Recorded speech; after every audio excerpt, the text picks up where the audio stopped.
Mackenzie Johnston with Cattle News Central, bringing you your October 21st cattle industry headlines. Brought to you by Ag Risk Advisors. PRF season is here, and their advisors are educated and ready to help you mitigate weather risk. From their state-of-the-art technology to their superb customer service, you can be sure that your policy is in good hands. The PRF deadline is December 1st. So if you want more information, go ahead and reach out to an advisor today. Ag Risk Advisors, with you no matter what the weather. Also sponsored by Circle 5 Cow School. They host remote classes all throughout the Midwest every week so you can learn to preg check your own cows.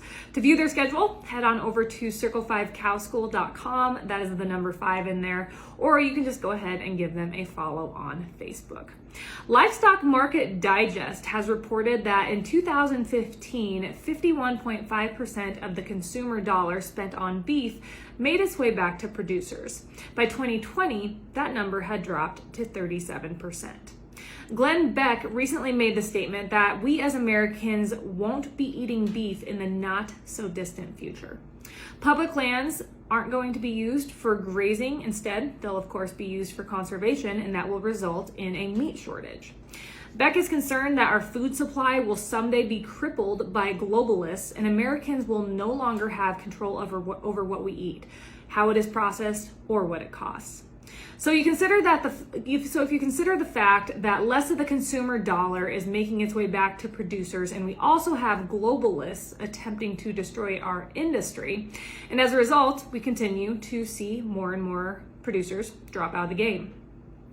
In hopes of handling these issues, though, we have more and more people coming to our rescue, or supposedly coming to our rescue, to protect our interests. And while they are doing that, they are getting rich. Years ago, Livestock Market Digest was the first to expose the fact that the NCBA chief executive officer was making $550,000 a year and was also loaned money by NCBA to pay for his home. This information came from a beef board member who was tired of NCBA getting the lion's share of the beef board's money. If this individual had not come forward with such information, the general public would have never known these facts because NCBA, of course, keeps all of this hidden. They do this because they are either embarrassed about taking such incredible amounts of money from struggling producers, or it might be because if they know if the word gets out, that goose that lays the golden egg, that golden egg being the beef checkoff, if everything gets out, what's going on with our beef checkoff dollars, that might all come to an end. If the money that NCBA was spending solely came from membership dues, this wouldn't even be a conversation. I wouldn't even be talking about any of this. However, that is not the case. Almost 80% of NCBA's money comes from the beef checkoff. Back in the day when NCBA was NCA, National Cattlemen's Association, they were on the verge of bankruptcy, so to overcome the fact that they could barely keep the lights on, they merged with the beef board, and that has led us to where we are today in our industry. Having our largest cattle organization in the nation aligning more with packers who do not even pay into the checkoff. NCBA represents those packers instead of the ranchers. But yet the ranchers are the ones paying the checkoff. The ranchers are the ones being forced to support NCBA. NCBA has been tax exempt since 2001 because they fall into the same category as leagues, chambers of commerce, real estate boards, etc., which are created for improvement of business conditions. There is no doubt that NCBA has improved business conditions for the packers, but they sure have not done that for cattle producers. According to a source, in 2019, NCBA had a total revenue of $65.7 million and total functional expenses of $66.5 million. They actually went over their revenue. 65.7 wasn't enough. They went over by about $757,000. During that year, they paid out a little over $14.5 million in employee compensation, which amounts to 19% of their budget. That year, CEO Kendall Frazier received a yearly salary of $562,000 $8,679. The CFO, Doug Evans, was paid $349,813. Senior VP of Government Affairs, Colin Woodall, was paid $271,945. It's almost laughable how big those salaries are. Outrageous. According to PayScale, the average salary per year at the NCBA is $75,000 with an average annual bonus of $6,000. The interesting thing about this dynamic is that NCBA CEOs never stick around that long, even though they're making out like bandits. We should all be outraged after going through the numbers and the facts that I just laid out on the table. We should be beside ourselves that the nation's largest cattle organization is using our checkoff dollars to compensate their employees with these massive, massive salaries.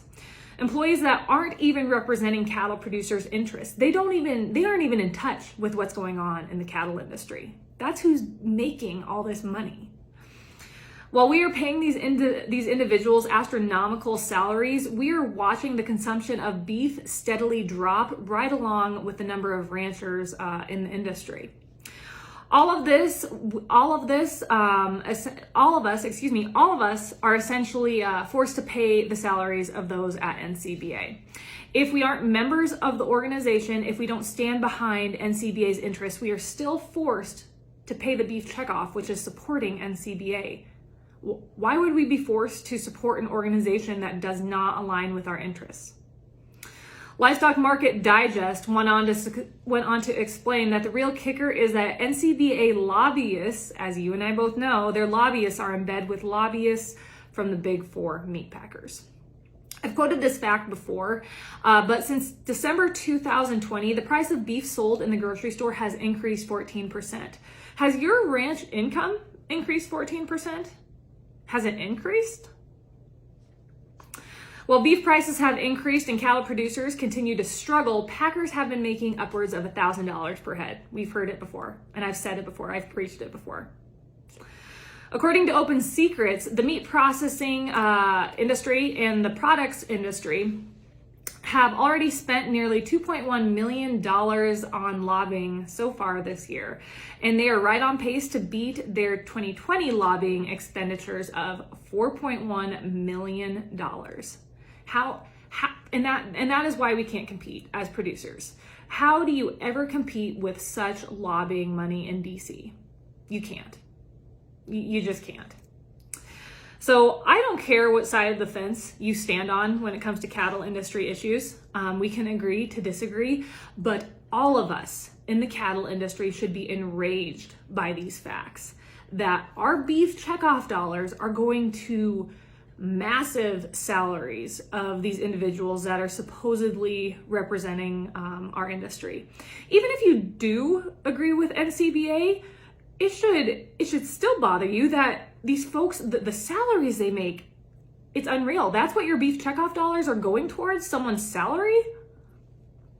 And as I stated earlier, these just aren't plain salaries. Again, I'll hit it home. $250,000 to $500,000 per person. It is outrageous. And yet we had a petition out there for a beef checkoff referendum, and we couldn't get enough signatures. All of us in the industry should be enraged by this. That is all I have for you guys this morning. I hope everyone stayed warm yesterday. It was a little chilly here in central Nebraska and awfully windy. Have yourself a tremendous Thursday, and I'll see you tomorrow.